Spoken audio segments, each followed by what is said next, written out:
It's the 20th of March 2020 and it is spring equinox, which is the dawn of new life and new hope, start of spring. And ironically, we find ourselves right now entering into the history books with the coronavirus. So I thought I'd take this opportunity, amongst all of the fear and the drama and the negativity and the panic and the unknown, to try and find a little bit of hope and a little bit of light in this terrible situation that we find ourselves in. And we're all globally in the same boat, which, I don't think this has happened, certainly not in my lifetime. And the people I'm speaking to are saying the same thing. It's unprecedented. So with it being spring equinox, I thought this would be a good chance to do the first of many video blogs that I'd like to do, partly to document the events and the things that are happening from my own perspective. And there are so many things that we can still do together to make our way through this situation. And whatever little piece I can bring to the table, I would like to do my bit, and this is my way. So my name is Jane Bellis, and I live in a small county in North Wales called Flintshire. And within Flintshire, I run a social enterprise called Art&Soul Tribe. And we are a group of creative professionals, all different kinds of disciplines. And we are a bit like a mashup of The Greatest Showman meets School of Rock, I would say. And we travel around our county trying to spread a little bit of inspiration, a little bit of glitter, a little bit of art, and teach new skills. And we work very much in the area of alternative education provision for young people who are struggling in a traditional environment. We also work with all kinds of different groups, from those with learning disabilities, those with various illnesses that they're trying to get over, military veterans, young mums. We work with refugees, anyone that we feel needs a little bit more support and that can utilise our skills and our strengths and our experience. And we've been doing that for a good few years now. We produce shows and events to give people that feel-good factor. And we are not going to stop doing that. We're going to be able to move everything, I think, digitally, and that is my plan. Now, as well as running my social enterprise, I also founded a group of other social entrepreneurs about 12 months ago, and we have called ourselves The Crew. And what we're going to try and do at this point is model good practice and see if we can influence other communities to do similar kinds of work. Now, CREW stands for Community Resilience, Empowerment and Wellbeing. And every member of CREW has a wealth of experience in a different field, from education to health to public services to housing, and a few third sector champions in there as well. So we all come together and share our collective skills and experiences and resources, and together as conscious leaders, with all ego removed, we try and work together to see if we can facilitate some change and help people when they need it the most. And we're right sort of on the ground floor in these situations now, doing our best, and we'd like to share that with the public to see if we can help others do the same kind of thing, because it's really needed right now. One of our crew members, Mr. James Hunt, runs an amazing community group. He's just changed his gas company, CAF Gas, into the first, as we know it, gas company to become a community interest company. And his plan is to use his commercial enterprise to fund his community group called Nanny Biscuit, after his late nan. Nanny Biscuit, I'm fully supporting, right behind him, trying to do everything I can to facilitate what he's trying to do, which is to galvanise a volunteer army to be able to work right out in the front line in community settings. And we've been working on this for a couple of years now, with Christmas dinners that we've put on for members of our community who are elderly, lonely, isolated. It's been a massive success. Now all of a sudden we find ourselves in these extreme times where everybody needs support, and it's become really urgent and really crucial to do that. And Nanny Biscuit and James are the perfect way to do that. So at the moment we're really, pedalling as fast as we can to get things off the ground with a strategy implemented in our community in Flintshire. But I do feel that James's vision is so fantastic. Others can take note and use this as a model to be able to help people in their community in a more efficient and a more strategic way. So I'll fill you in more on that in another video, and I'll do something specific, and maybe hopefully get James, see if we can do a Zoom conference call, see if we can do something together. But yeah, there are so many ways that we can come together on this, and that is exactly what we need to do. So over the last 24 hours we have put together a website which was focused on our local area, Flintshire, because we have lots of Flintshire based resources for people to be able to tap into. However, there's downloadable print resources that we've put out on there, that we've developed, as well as lots of sort of global websites, American websites, British websites for kids at home when they're isolated to be able to carry on with their education. Loads of ideas for people to do at home, craft activities, a daily schedule so that you can get used to doing things in a little bit of a different way. The strain on everybody's mental health is going to be, really something that we all need to take responsibility and care for and help each other, because it's going to be a difficult time, but we will get through it. And I feel that using the skills of wellbeing coaches like myself, I have a couple of good friends, Dr. Mark Johnson and Matt Janes, who specialise in psychotherapy, hypnotherapy, neuroscience, and have some really, really great resources that we'll share, as well as my sort of rudimentary versions of how your brain works and how you can calm yourself quickly. We'll be sharing those all on the website, as well as tons of different creative elements. So I hope it's going to be useful for everybody. And please, please, please share away and give it to whoever you think might be able to use it.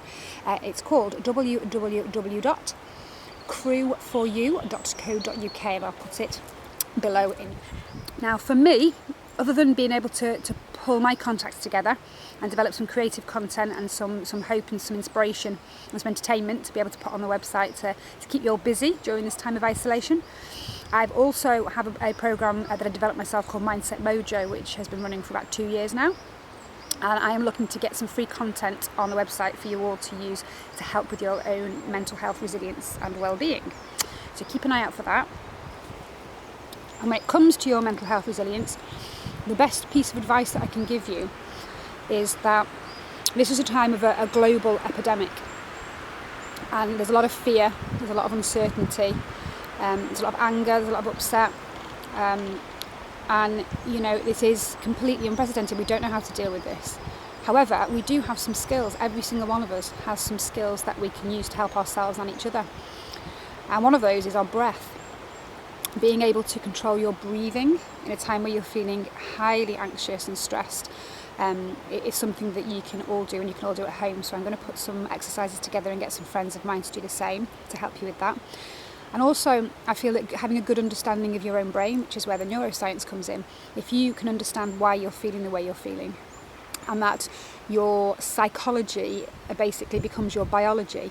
So when thoughts arise in your mind, as we're seeing on social media and on the news, no one's immune at the moment, we all have these scary thoughts.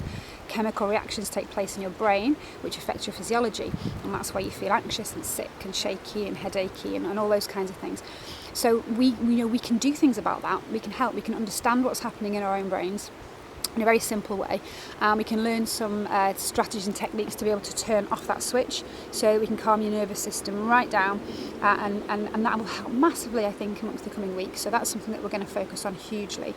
And just a tip before we get to the video content, which we're going to produce over the next few days, if you can make your exhale twice as long as your inhale, that is what you need to do. So practice in any way you can while you're waiting for these videos.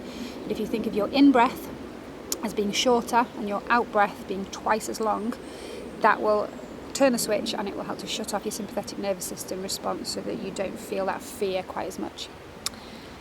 And when it comes to being in this kind of scenario, and fear is our predominant response, and understandably so, I think by sharing some knowledge and sharing some skills within this field, within well-being, resilience, neuroscience, Eastern self-help and well-being philosophies, exercises, yoga, breathing, all kinds of things, we can make the shift from having a collective fear response to having a collective challenge response.